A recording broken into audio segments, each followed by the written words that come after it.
प्रथम प्राप्त है, आपत्ति के समय उस मंत्र का जरूर जाप कीजिएगा, बहुत सारा मिलेगा।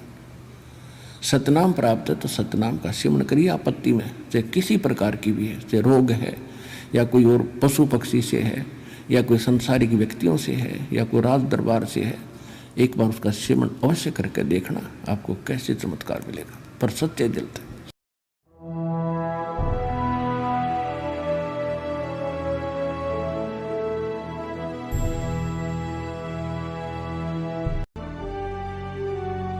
जीव हमारी जाति है, मानव धर्म हमारा, हिंदू मुस्लिम सिख ईसाई धर्म नहीं कोई न्यारा।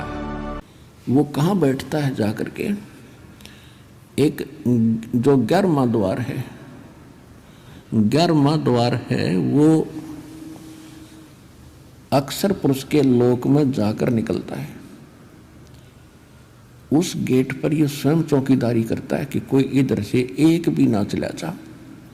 ये स्वयं वहां बैठता है और वहां बैठा था, वहां से उठकर चला ही था। परमात्मा जब चले तो उस गेट पर अड़ गया जाके, कौन आ गया ये, इस कैसे चला जाएगा इधर।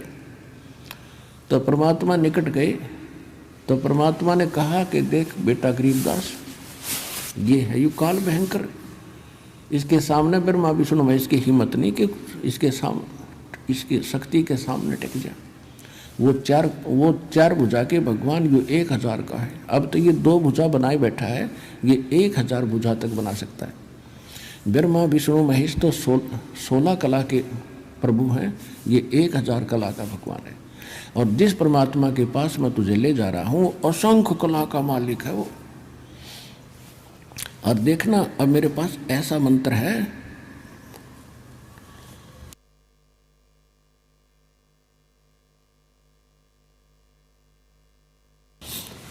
एक मेरे पास ऐसा मंत्र है, अब मैं सिमरण करूंगा जाप का, सतनाम का श्वास से, और ये ऐसे हो जाएगा जैसे, क्या बताया, जैसे फनपति मंत्र सुन रखे फन सकोड़े, ऐसे बीरा मेरे सतनाम से यू काल लवे मुंह मोड़े। कि जैसे गारडू के मंत्र से एक खूंखार सर्प उस मंत्र के बोलने से वो फन ऐसे कर रहा हो तो फन को इकट्ठा करके और बिल्कुल जमीन पर रख लेता है। जैसे फनपति मंत्र सुन रखे फन सकोरे, ऐसे मेरे सतनाम से यू काल लवे मुंह मोड़े। परमात्मा ने कहा देख, अब मैं मंत्र जाप करता हूं। वो करना क्या था, तो हमें बता रहे हैं कि आपत्ति के समय तुम्हारे पास केवल ये सतनाम और सार नाम का एक हथियार है। जो मंत्र जिसको जौन सा प्राप्त हुआ है वो तेरा हथियार है। प्रथम प्राप्त है, आपत्ति के समय उस मंत्र का जरूर जाप कीजिएगा, बहुत सारा मिलेगा। सतनाम प्राप्त है तो सतनाम का सेवन करिए आपत्ति में, चाहे किसी प्रकार की भी है, चाहे रोग है या कोई और पशु पक्षी से है या कोई संसारिक व्यक्तियों से है या कोई राज दरबार से है, एक बार उसका सेवन अवश्य करके देखना, आपको कैसे चमत्कार मिलेगा, पर सच्चे दिल से।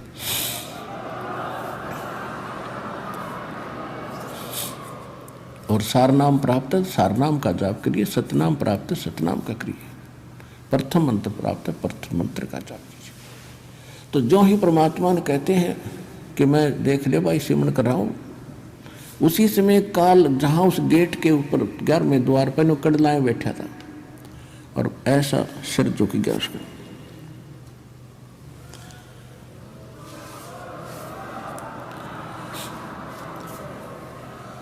और कहा ले बेटा गरीबदास आजा, पैड़ी बना इसकी, इसके सिर पे पैर रखा, पहले तू चल पहले आगे।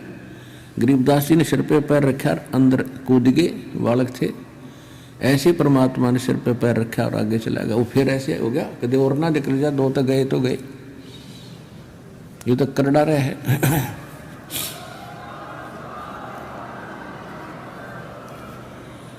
अब 11वां द्वार पार करके 11वें द्वार पार करते ही ये लोक आ जाता है अक्षर पुरुष का।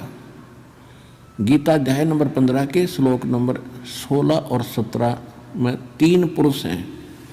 एक सरपुरुष ये ब्रह्म है, 21 ब्रह्मांड का मालिक, जिसको ज्योत स्वरूपी निरंजन काल भी कहते हैं। और अक्षर पुरुष ये 7 संग ब्रह्मांड का स्वामी है। और इनके अंतर्गत जितने इनके अंतर्गत प्राणी हैं वो भी नाशवान और ये स्वयं भी नाशवान। 15वें अध्याय के गीता जी में 17वें श्लोक में कहा कि उत्तम पुरुष है तू अन्य परमात्मा इति उदाहरते। उत्तम पुरुष यानी श्रेष्ठ परमात्मा तो इन दोनों से सरपुरुष और अक्षर पुरुष से अलग है, जिसको परमात्मा कहा जाता है।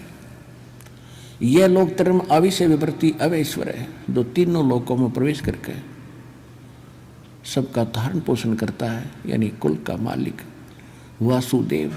वो वासुदेव है, ये श्री कृष्ण वासुदेव नहीं, इसके तो पिता का नाम था वासुदेव।